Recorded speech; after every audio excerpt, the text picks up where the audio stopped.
Hi, everyone. We've got a brand new story to share with you, so let's begin. The moment my girlfriend told me that boys were begging for her and she could walk away anytime she wanted, I realized our 2-year relationship had never been about love at all. It had been about control, validation, and power games that I had been too invested to recognize. Instead of the panic and desperation she was clearly expecting, I simply smiled, handed her coat and bag, and pointed toward the door.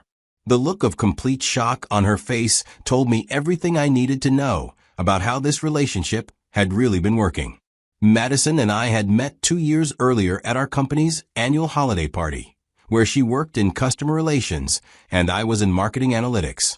She was undeniably attractive in a way that commanded attention in any room she entered, tall, blonde, with the kind of confidence that made people gravitate toward her whether they intended to or not. During our first conversation at the party, I was struck by how easily she could shift between charming small talk with colleagues and deeper discussions about career ambitions and life goals. What I noticed immediately about Madison was how comfortable she seemed with the constant attention she received from men. Throughout that first evening, I watched various guys from different departments find reasons to approach her, offer to refresh her drink, or insert themselves into whatever conversation she was having. Rather than seeming annoyed or uncomfortable with this attention, Madison appeared to thrive on it, responding to each interaction with a kind of warm engagement that kept these men orbiting around her throughout the night. When Madison gave me her number at the end of the party, I felt like I had won some kind of competition, though I wasn't entirely sure what the prize was or what I had done to earn it. Our first few dates confirmed my initial impression that Madison was someone who was accustomed to being pursued and admired, and who had developed sophisticated skills for managing the multiple streams of male attention that seemed to flow toward her constantly. During our early months together, I was fascinated by Madison's social dynamics and her apparent need to maintain connections with numerous men who were clearly interested in her romantically. Her phone would buzz constantly with messages from colleagues, former classmates, and men she had met through various social activities. When I asked about these communications, Madison would explain that she believed in maintaining friendships with everyone and that cutting people off just because they found her attractive seemed unnecessarily harsh. Madison had a way of framing her interactions with other men that made my discomfort seem unreasonable and controlling. She would point out that she had been honest about these friendships from the beginning of our relationship, and that my jealousy was evidence of insecurity rather than legitimate concerns about appropriate boundaries. According to Madison, her ability to maintain platonic friendships with men who were attracted to her was actually a sign of her maturity and social sophistication. What I failed to recognize during those early months was that Madison's need for constant validation from multiple men was creating a dynamic where I was always competing for her attention and approval rather than building a partnership based on mutual commitment and respect. Madison seemed to enjoy watching me try to distinguish myself from the other men who were pursuing her, and she had developed subtle ways of encouraging that competition without explicitly acknowledging what she was doing. As our relationship progressed through its first year, Madison and I settled into routines that reflected our decision to take things slowly and build a solid foundation before making major commitments like moving in together or getting engaged. We had agreed that we would wait until we were ready for marriage before combining our living situations, partly because we both valued our independence, and partly because I wanted to establish better financial security before taking on the responsibilities of supporting a household. This arrangement suited both of us initially, giving us the excitement of dating while maintaining the stability of our individual lives and careers. Madison kept her apartment across town, and I remained in the condo I had bought 2 years before we met. We would spend weekends together, alternating between our places depending on our schedules and social plans, and we would meet for dinner or activities during the week when our work schedules allowed. But as we moved into our second year together, I began to notice changes in Madison's behavior that suggested she was becoming less satisfied with the pace and structure of our relationship. She started making comments about couples we knew who had moved in together or gotten engaged more quickly, wondering aloud why we were taking so long to make similar commitments. When I would explain my reasons for wanting to establish better financial security and advance further in my career before taking those steps, Madison would accuse me of making excuses and not being serious about our future together. Around the time of our second anniversary, Madison began engaging in what I now recognize as deliberate power plays designed to test my commitment and create anxiety about the security of our relationship. She would mention other men who had asked her out or expressed interest in dating her, not because she was considering their offers, but because she enjoyed watching my reaction and seeing me work to reassure myself about her loyalty. Madison also started making subtle criticisms about my romantic efforts, comparing me unfavorably to men who had sent her flowers, planned elaborate dates, or made grand gestures to demonstrate their interest in her. She would describe these other men's efforts in detail, always concluding that while she appreciated their attention, she had chosen to be with me instead. But the subtext was always that I needed to work harder to deserve her continued presence in my life. These conversations began to create a constant underlying tension in our relationship, where I felt like I was always being evaluated and compared to other options that Madison had available to her.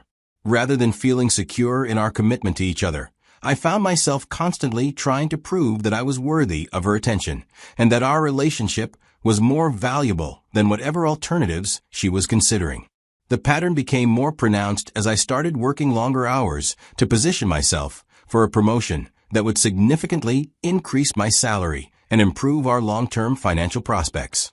I had explained to Madison that this promotion was an important step toward achieving the stability I wanted before we got married and moved in together, but she seemed to interpret my career focus as evidence that I wasn't prioritizing our relationship appropriately. During this period of increased work demands, Madison's comments about other men's attention became more frequent and more pointed. She would tell me about colleagues who had offered to take her to lunch, classmates from college who had reached out to suggest dinner, and neighbors who had found excuses to start conversations with her. Each of these stories was presented as evidence of her desirability and as an implicit reminder that I needed to work harder to keep her interested in our relationship. What I found most troubling about these interactions was how much Madison seemed to enjoy creating anxiety and uncertainty about her commitment to our relationship. She would watch my face carefully when she described other men's interest in her, apparently taking pleasure in any signs of discomfort or jealousy that I might display.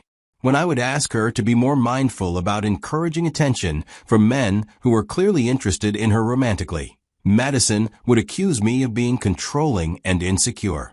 The situation escalated significantly when I began to notice that Madison was actively encouraging some of these interactions rather than simply receiving unwanted attention from persistent men. She would respond enthusiastically to flirtatious messages, agree to one-on-one meetings with men who were obviously interested in her, and share personal details about our relationship with other men in ways that seemed designed to create opportunities for them to offer alternative perspectives or support. One evening in particular, I witnessed an interaction that made the nature of Madison's behavior unmistakably clear. We were having dinner at her apartment when her phone buzzed with a message that made her smile in a way that seemed too intimate for casual friendship. When I asked who had texted her, Madison quickly turned her phone face down and claimed it was just a work-related message that wasn't important. But I had been quick enough to see that the message was from a colleague from my own department, who I knew had been flirting with Madison at the office for months.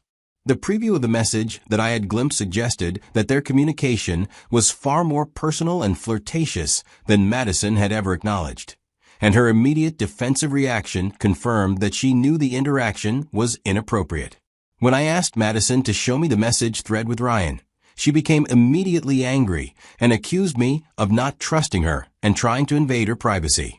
She insisted that her communications with other people were none of my business, and that my request to see her phone was evidence of controlling behavior that she wouldn't tolerate in our relationship. I explained to Madison that I wasn't trying to control her communications with other people, but rather that I was uncomfortable with the apparent intimacy of her interaction with this coworker and wanted to understand the nature of their relationship. I pointed out that this coworker was someone I worked with directly, and that his flirtatious behavior toward my girlfriend was creating an awkward situation for me both professionally and personally. Madison's response was to double down on her refusal to show me the messages, claiming that my insecurity about her friendships with other men was my problem to solve rather than something she needed to accommodate. She accused me of being jealous and possessive, and suggested that if I couldn't trust her to maintain appropriate boundaries with other men, then perhaps I wasn't mature enough for a serious relationship. The conversation reached a breaking point when I told Madison that I needed her to be transparent about her communication with the coworker, or our relationship would be over. I explained that trust requires honesty, and that her refusal to address my concerns was making it impossible for me to feel secure in our commitment to each other. Madison's reaction to this ultimatum revealed everything I needed to know about how she viewed our relationship and my place in her life. Instead of recognizing the seriousness of my concerns or attempting to rebuild trust through transparency, she laughed dismissively and told me that she could walk away from our relationship anytime she wanted because boys were begging for her attention. Her tone wasn't frustrated or defensive. It was smug and confident, as if she was playing a card that she expected would immediately end the conversation in her favor. Madison clearly believed that reminding me of her other options would make me back down from my request for honesty and transparency. She seemed to think that the threat of losing her would be enough to make me accept whatever boundaries she chose to set around her relationships with other men. But in that moment, something fundamental shifted in my understanding of what our relationship had been and what Madison actually thought of me. I realized that she had been using the attention she received from other men as a weapon to control my behavior and keep me competing for her affection rather than building genuine intimacy and partnership with me. Instead of the panic, pleading, or anger that Madison was clearly expecting, I felt a strange sense of clarity and relief. Her words had finally made explicit what had been implicit in our relationship for months, that she viewed me as one of many options rather than as someone she was committed to building a future with. My response was to smile calmly and tell Madison that she was absolutely right about being able to walk away and that there was an exit if that was what she wanted to do. I stood up, collected her coat and purse from where she had left them when she arrived, and handed them to her while pointing toward the door of my apartment. Madison's reaction was complete shock and confusion. She had clearly expected my ultimatum about transparency to be a bluff that she could call by threatening to leave, and she was completely unprepared for my willingness to actually end our relationship rather than continuing to compete for her attention. For several seconds, Madison stood in my living room holding her coat and purse, apparently waiting for me to back down or begin the kind of pleading negotiation that she had probably experienced with me in the past when I had challenged her behavior. When it became clear that I was serious about ending our relationship, she walked toward the door in a daze, still seeming to expect that I would stop her before she actually left. As Madison reached the door, I simply said goodbye and closed it behind her, then returned to my evening routine without looking back or second-guessing my decision.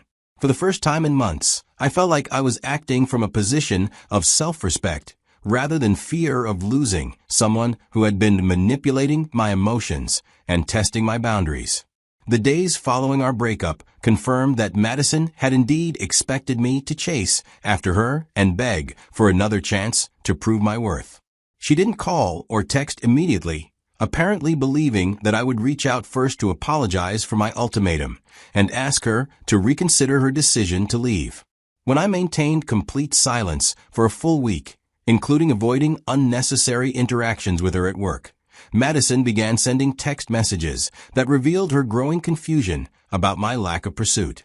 Her first messages were testing whether I was serious about the breakup, asking if I really intended to end our 2-year relationship over what she characterized as a minor disagreement about privacy and trust. When I didn't respond to these initial messages, Madison's tone shifted to expressions of disbelief that I could be so uncaring about our relationship and our shared history. She seemed genuinely surprised that I wasn't fighting for her or trying to negotiate a compromise that would allow us to get back together without addressing the fundamental issues that had led to our breakup. As the second week of silence continued, Madison's messages became more frequent and more desperate. She began acknowledging that she might have been wrong about some aspects of our argument, and suggested that we could work through our problems if I was willing to communicate with her about what I needed from our relationship. During this period, Madison also began engaging in increasingly obvious attempts to provoke a reaction from me through social media and our mutual workplace connections. She posted photos of herself, apparently hoping that I would see them and become jealous enough to reach out to her. She also started finding excuses to visit my department at work, creating opportunities for brief interactions that might lead to longer conversations about our relationship. Madison enlisted mutual friends and colleagues to gather information about whether I was dating anyone else or seemed interested in reconciling with her. These friends would casually ask about my social life and relationship status, clearly fishing for information that they could report back to Madison about my emotional state and availability. What Madison discovered through these inquiries was that I seemed to be moving on with my life rather than pining for her or regretting my decision to end our relationship. I was focusing on my work, spending time with friends, and generally appearing to be content with being single rather than desperately seeking a replacement for what we had shared together. After 3 weeks of escalating attempts to reconnect with me, Madison finally called late one evening when I was reviewing reports for a presentation I was giving the next day. Against my better judgment, I answered the phone, curious to hear what she might say after weeks of silence and indirect communication attempts. Madison's voice was completely different from the confident, smug tone she had used during our final argument. She sounded genuinely distressed as she told me that she had made a mistake and wanted to talk about rebuilding our relationship. She claimed that she had been testing me to see how much I cared about her, and that she hadn't expected me to actually walk away when she threatened to leave. Madison admitted that she had thought I would fight for her and try to convince her to stay, which would have proven that I valued our relationship more than my need to control her friendships with other men. She explained that her refusal to show me the messages from the coworker had been about maintaining her independence rather than hiding anything inappropriate, though she acknowledged that her communication with him had probably crossed boundaries that were important to me. Most revealingly, Madison confessed that she had enjoyed the attention she received from other men partly because it made her feel more desirable and partly because it seemed to make me more attentive and affectionate toward her. She had been using the threat of other men's interest as a way to keep me invested in proving my commitment to our relationship. I listened to Madison's explanations and apologies with a mixture of sadness and relief. Her willingness to finally be honest about her motivations confirmed that my decision to end our relationship had been correct, even though it was painful to learn that someone I had cared about had been manipulating my emotions so deliberately. When Madison finished her explanation and asked for another chance to rebuild our relationship on a more honest foundation, I told her that love shouldn't be a power game where one person constantly tests the other's commitment through threats and manipulation. I explained that her behavior had shown me exactly how much I had meant to her, not as a partner she was committed to, but as someone she could control through emotional manipulation and fear of abandonment. Madison began pleading for an opportunity to prove that she could change, and that she was ready to prioritize our relationship over the validation she received from other men. She promised to be more transparent about her communications with other people and to establish clearer boundaries with men who were interested in her romantically. But I had already realized that the fundamental problem wasn't Madison's specific behaviors, but her approach to relationships as competitions where she needed to maintain power and control rather than building genuine intimacy and partnership. Someone who thought that threatening to leave was an appropriate way to resolve conflicts about trust and honesty wasn't someone I could build a healthy future with. My final response to Madison was to acknowledge that she was right about boys begging for her attention, but to clarify that I wasn't one of them and never would be. I told her that she deserved to find someone who would compete for her attention in the way she seemed to need, and that I deserved to find someone who was interested in building a partnership based on mutual respect and commitment rather than power games and emotional manipulation. I ended the call by telling Madison that there was nothing left for us to discuss, and that I hoped she would learn from our experience about the difference between love and control.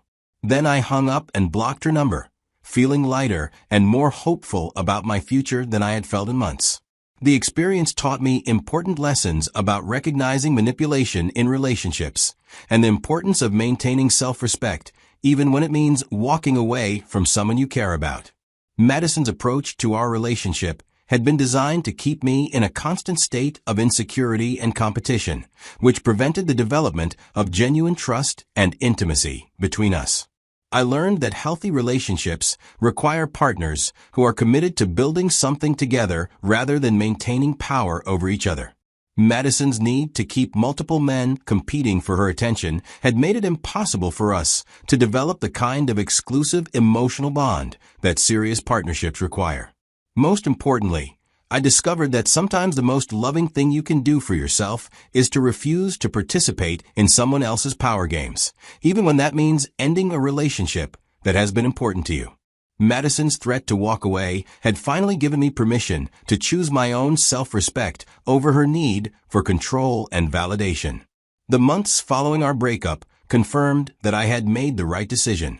Without the constant stress of competing for Madison's attention and trying to prove my worth to someone who was actively undermining our relationship, I was able to focus on personal and professional goals that had been neglected during our time together. I eventually learned through workplace gossip that Madison had begun dating another guy shortly after our breakup, which confirmed that her communications with some of the people who flirted with her had indeed been inappropriate and that my concerns about her relationship had been justified. The fact that she had moved on so quickly also validated my assessment that our relationship had never been as important to her as the power and control she had derived from it. Looking back, I realized that Madison's declaration that boys were begging for her was actually one of the most honest things she ever said to me. It revealed how she viewed relationships as competitions where her desirability gave her power over men who were desperate for her attention. By refusing to be one of those men, I had finally freed myself from a dynamic that was preventing both of us from finding the kind of love we actually needed. The moment when I pointed Madison toward the door was the moment I chose self-respect over desperation, and it remains one of the best decisions I have ever made. Sometimes, the most powerful response to someone's threat to leave is simply to open the door and let them go.